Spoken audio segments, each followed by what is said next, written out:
My name is Logan Rhodes. I'm 38, and I've spent the last 6 years living overseas, working engineering contracts in Germany, South Korea, and Finland. Long flights, short visits, life in time zones my family never understood. I wasn't around for the birthdays. I missed Thanksgiving 3 years in a row. And when Dad passed away, I watched the funeral through a pixelated video stream at 3 a.m. in a hotel room in Seoul. All we had left from him was the house. Our childhood home in upstate New York, 2 bedrooms, wraparound porch, wood stove that never worked right in the winter. It was left to both of us, me and my younger brother, Jack, that we never talked about what to do with it. It just sat there, quiet and aging. Occasionally, Jack would mention renters or maintenance in passing, but nothing ever came of it. I sent money when he asked, trusted him to take care of things. After all, he was the one who stayed. Then came the email. Subject: New ownership filing, Dutchess County Records Office. At first, I thought it was spam. Then I saw the parcel number. Parcel hashtag 4776-12, 34 Woodlawn Avenue, Dad's house. Attached was a PDF, a completed ownership transfer. The buyer was a company called 10 Pine Properties, LLC. The seller? Jack Rhodes. No cosigner. No secondary name. No mention of me. Just Jack, selling what didn't only belong to him. I sat there, staring at the screen, in the middle of a construction trailer outside Helsinki, while snow tapped against the windows and the heater hissed like it was fed up with everything. It had to be a mistake. Maybe some formality. Maybe just his name on the first page and mine buried in the second. I scrolled. Page 1, seller, Jack Rhodes. Page 2, notarized signature, Jack Rhodes. Page 3, certificate of sale. Nowhere, not a single line, was there anything with my name on it, except in the section labeled Power of Attorney granted to Jack Rhodes on behalf of Logan Rhodes. I felt my stomach drop. The next morning, I called the county clerk's office. I believe there's been a mistake with a property transfer, I said. It involves my name, and I wasn't contacted about it. The woman on the line paused. Let me check the record, she said. 2 minutes later, she was back. Yes, the property was legally transferred 3 weeks ago. Jack Rhodes submitted notarized documents, including a power of attorney signed by you. My hands clenched around the phone. That's impossible, I said. I didn't sign anything. I haven't been in the U.S. that I in over a year. Well, the paperwork we received is complete, she said carefully. You'd need to contest it through legal counsel. I hung up and sat still for a long time. Not angry, not even shocked, just quiet, because something inside me had already started to shift. That night, I pulled up my cloud drive and found a photo from 3 years ago. Me and Jack standing in front of the house after Dad's funeral. Both of us pretending things weren't already falling apart. He had his hand on my shoulder like we were still close, like we still trusted each other. I stared at that photo for a long time, then closed the laptop. I didn't call Jack, didn't send a message, didn't shout. I just made one phone call to Charles Denton, the estate lawyer who'd helped settle Dad's affairs. Charles, I said, I think my brother forged my signature to sell our house. There was silence. Then, okay, we'll do this right. But you'll need to move carefully. I can do careful, I said. What I didn't say was, he thinks I'm still overseas. But he forgot I know exactly how this house was signed over, and it wasn't just on paper. 2 days after I spoke with Charles, I was on a direct flight back to New York that I didn't tell Jack I was coming. Didn't post about it. Didn't even bring luggage, just to carry on, a manila folder with printed documents, and the copy of my passport showing I hadn't been in the country at the time of the supposed signature. When I landed, Charles picked me up from the airport himself. He looked older. Maybe it was the weight of dealing with families like mine year after year. I read the transfer file, he said as we drove. That signature isn't even close to yours. I nodded. It's not just the shape, he went on. It's the stroke pressure, the slant. You sign with a hook. This one's flat. Rushed. He looked over at me. And you never signed a power of attorney, right? No, I said. Never even discussed it. Jack handled the utilities. That's it. Charles gave a humorless chuckle.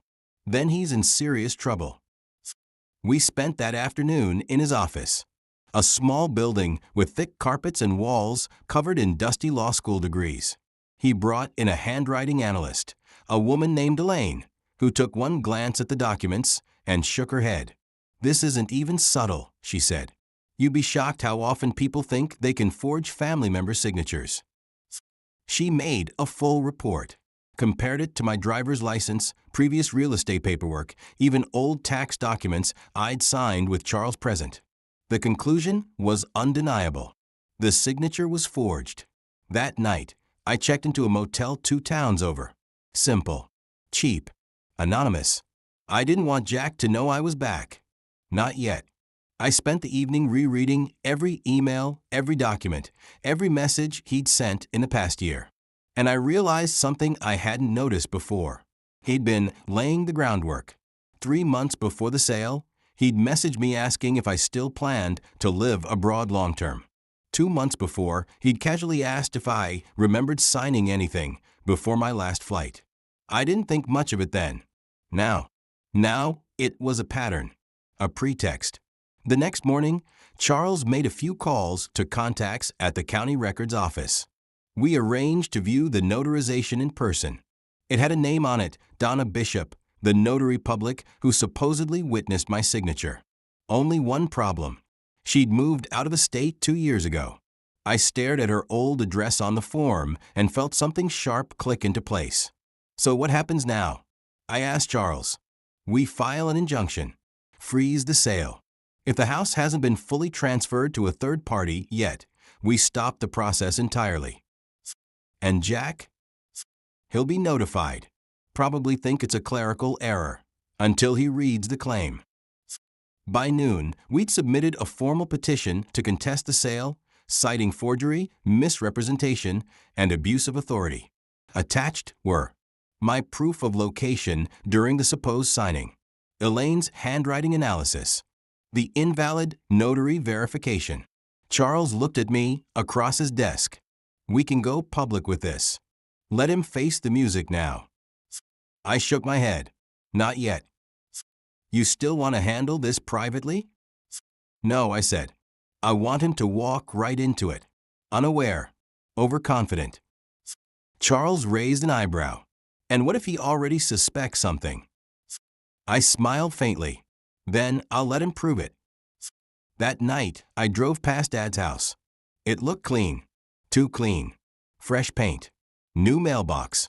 Real estate flyer still pinned to the front porch post. He hadn't just sold it. He was trying to erase it. But he forgot something. The house was still legally part mine. I waited another 3 days before making a move. Not because I was unsure, but because I wanted Jack to dig his own hole a little deeper. In the meantime, Charles filed a quiet injunction with the county court. The sale was now frozen. No funds could be released. No title could be transferred. But Jack didn't know that. Yet that I parked down the block from the house around noon. Same truck. Same driveway. Different energy. There was a car out front I didn't recognize, sleek, black, probably a rental. A man in a suit came out 15 minutes later holding a folder. He handed it to Jack. They shook hands.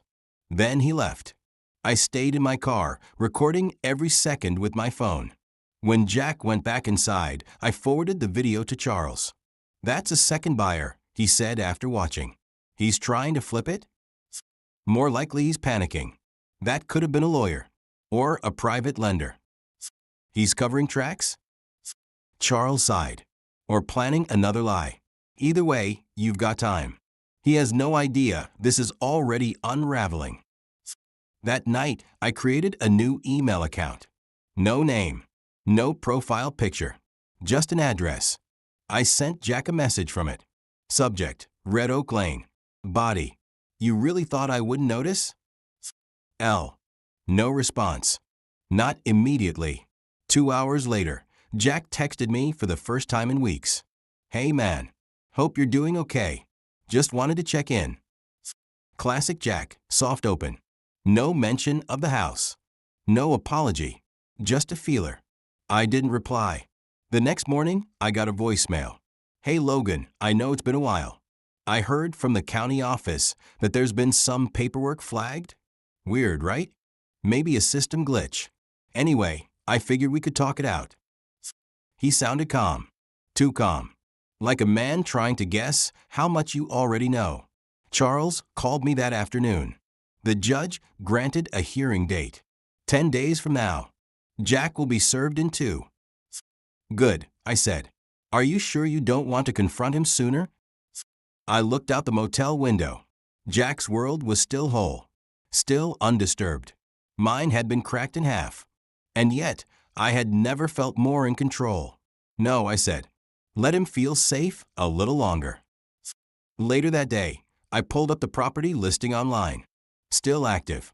Still listed under the LLC's name. Still hosted by a local agent Jack knew from high school, a guy named Brent Keller. I called the agency pretending to be a buyer. Brent answered himself. "Yeah, we're under contract right now, but if it falls through, I can keep your info. It's a solid house. The seller's a great guy. Very motivated." "I bet," I said. "Why'd the last buyer back out?" I asked. Brent paused. "Something about a financing delay. Honestly, I think they spooked." "How long ago?" "About 4 days. The exact day we filed the injunction." He had no idea. Before I hung up, I asked one last question. "Who legally owns the house right now?" Brent hesitated. "Well, technically the seller still does, Jack Rhodes." I grinned. "And co-owner?" Another pause. I'd have to check." "You do that," I said, then hung up. Jack had erased my name from every page. But not from the title. Not from the law. Not from what mattered. That night, I stood outside the old house. Dad's porch light still flickered. The mailbox was new, but the rust stains on the hinges hadn't moved in 20 years. I stood there, not as a visitor, not as someone looking back, but as someone reclaiming what was his. It was a Tuesday morning when Jack was officially served. A man in a dark blue windbreaker walked up to his door, clipboard in hand, sunglasses on, and a neutral expression that said, "I've done this 100 times." I watched it happen from my car, parked 2 houses down. Jack answered the door in a hoodie and socks, blinking in confusion. The process server handed him the envelope. Spoke briefly. Walked away. Jack stood in the doorway for a long time. Didn't open the envelope right away. He just stared at it, like it might explode in his hands. Later that day, Charles texted me a screenshot. Jack had called the court, asked if he could clear up the misunderstanding. They told him it wasn't a misunderstanding. It was a legal challenge. Forgery, fraud, civil damages, and more importantly, ownership reversal. Jack had 30 days to respond, or the property would revert to joint title status, which meant the sale was invalid. That night, Jack called me. Block number. I didn't answer. Then came the text. "Logan, we need to talk. This doesn't have to get ugly." Followed by another. "I didn't mean to shut you out. I just didn't think you'd care. You've been gone so long." And finally, "Can we fix this without lawyers?" I didn't reply, because it was already too late. The next morning, I showed up at Charles's office with coffee and one question. "How do we shut this down completely?" Charles didn't hesitate. "We file a motion to invalidate the sale based on fraudulent authority. You never granted power of attorney." The signature was forged. And he leaned forward, tapping the deed. "You're still listed as a 50% owner on the original title." Meaning? Meaning your permission was legally required for any sale to be valid. He tried to sell a whole house when he only owned half. I nodded slowly. And no buyer in their right mind wants a house tied up in civil litigation. Charles smiled. Exactly. 2 days later, Brent, the agent, pulled the listing offline. I checked the agency website. Gone, then Zillow. Removed. Temporarily unavailable. I called from a different number and asked about 34 Woodlawn Avenue. Brent's voice was strained. It's off the market. Legal complications. Meaning? Co-ownership dispute. Title's a mess. Sorry, can't say more. I hung up. It was enough. Jack called again the next day. This time I answered. Logan, he said. Hey, I just want to clear the air. I didn't speak. He filled the silence quickly. I get that you're upset, and I know I should have told you, but I didn't think it would blow up like this. Like what? I asked, my voice flat. I mean, it was just a quick sale. We were behind on taxes. I thought it was better to move on. We? I asked. Funny. I don't remember agreeing to anything. I forged one document, he blurted. That's it. I panicked.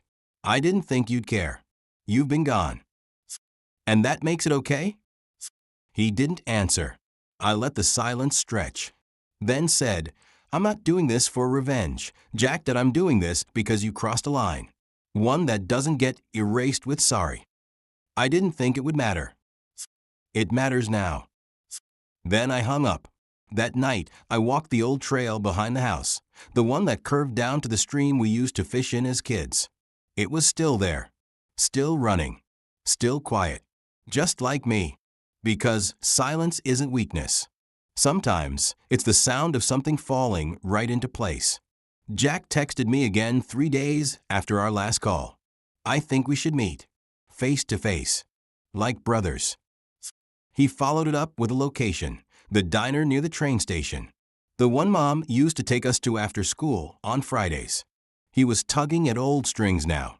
I didn't respond right away. I forwarded the message to Charles first. Should I go? I asked. Charles replied, if you do, record everything. He's not trying to apologize. He's trying to protect himself. I already knew that, but I needed to see his face when he realized there was nothing left to save. I showed up 5 minutes early, wore a plain black coat, brought no papers, just my phone set to record, camera propped up discreetly in my shirt pocket. Jack arrived looking like a man who hadn't slept.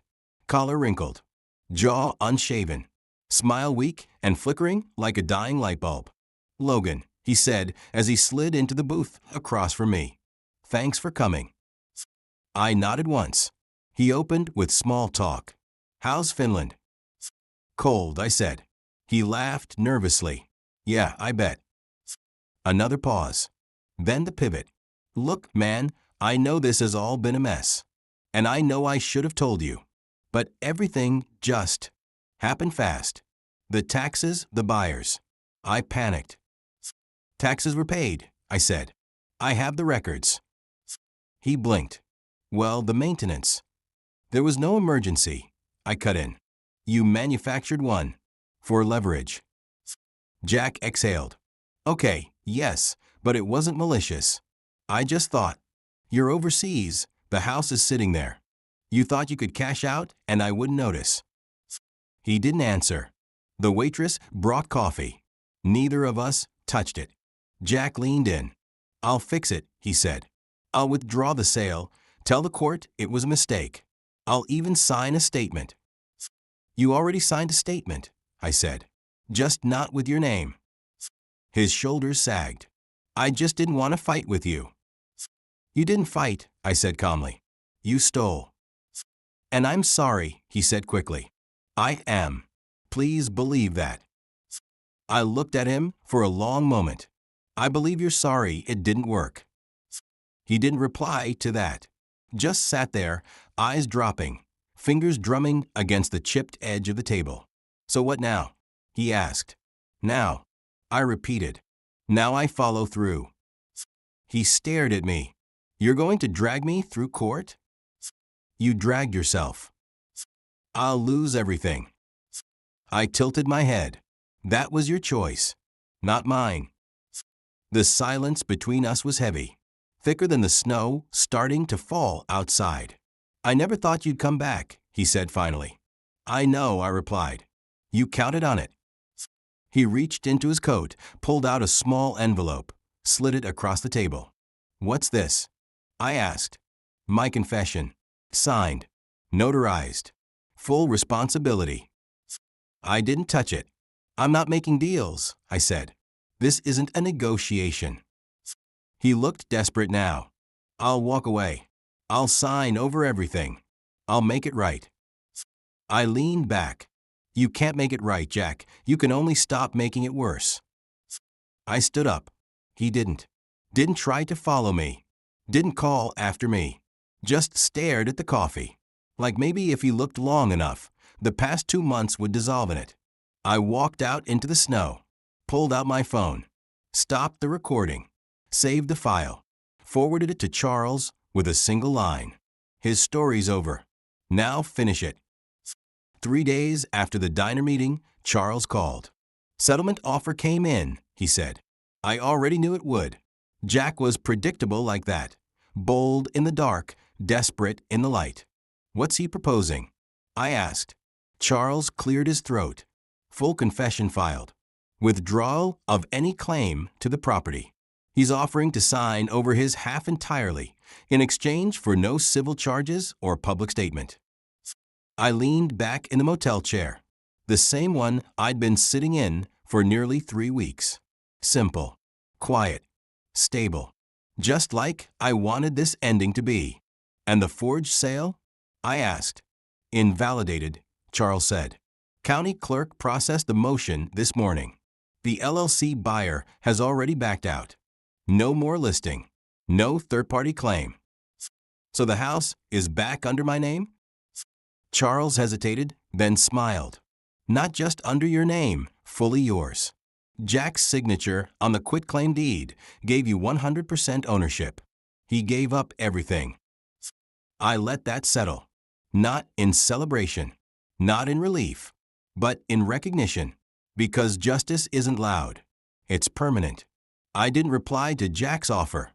Didn't send a thank you. Didn't make a call. Didn't acknowledge his version of surrender. Some lines, once crossed, don't get redrawn. I wasn't interested in repairing anything, only reclaiming what was mine. 2 days later, I walked through the front door of the house. My house. The air smelled the same. Old wood. Dust that a faint trace of oil from the radiator. The lights still worked. The floor creaked in the same spots. And on the mantel, somehow untouched, sat the photo of me and Jack fishing when we were 10. I didn't move it, didn't throw it away, just left it, not out of sentiment, but as a record of how far we drifted. The back bedroom still had boxes labeled Dad, tools, and basement, paint cans. Unopened, untouched, like the house had waited for me, like it knew I'd come back. I spent the weekend cleaning, didn't hire anyone, didn't call friends. Just worked in silence, window by window, room by room. I repainted the porch, replaced the rusted mailbox, fixed the screen door that always swung too far. And with each stroke of the brush, with each nail driven into weathered wood, I took back a piece of what Jack tried to erase. By Sunday night, it felt like mine again. Not because the deed said so, but because I'd earned it. Charles dropped off the final file on Monday. Thick folder. Stamped. Official. "Everything's wrapped," he said. "No more court dates. No more filings." "Any word from Jack?" I asked. Charles gave a small shrug. "He's gone quiet. Word is he moved downstate. Took a temp job. Keeps his head down." "Sounds about right." "You okay with this outcome?" I nodded. "More than okay." He started to stand, then paused. "You could have destroyed him." I looked at him. I did. Not with noise, not with revenge, but with proof and patience. That night, I stood outside just after sunset. The wind was soft. The trees barely moved. Somewhere down the street, a dog barked once and then stopped. I looked at the windows, lit from inside, Warm. Mind out a month after everything was finalized, I stood in the doorway of the house and took one last look around. Not because I was leaving, but because I finally felt home again. The furniture was different. The paint was fresh. But the bones were still the same. Just like me. Different on the outside, but still standing. I had the locks changed, replaced every light bulb, bought new curtains, and moved Dad's old fishing rod from the attic to the living room wall. It wasn't decoration. It was a reminder that some things, no matter how far they drift, find their way back. Jack never tried to contact me again. No apology, no visit, no handwritten letter like I thought he might send. He just vanished. Back to wherever people like him go when the game ends and the mask doesn't work anymore. Sometimes I wondered if he ever drove by, just to see. But if he did, he'd see what I wanted him to. That I was still here. That I wasn't broken. That he lost something he could never fake. I kept the photo on the mantle. The one of us as kids. Not because I missed him, but because that kid version of him never lied to me. The grown-up Jack? He was a stranger. But that photo? That was a time capsule. Before betrayal. Before signatures were weapons.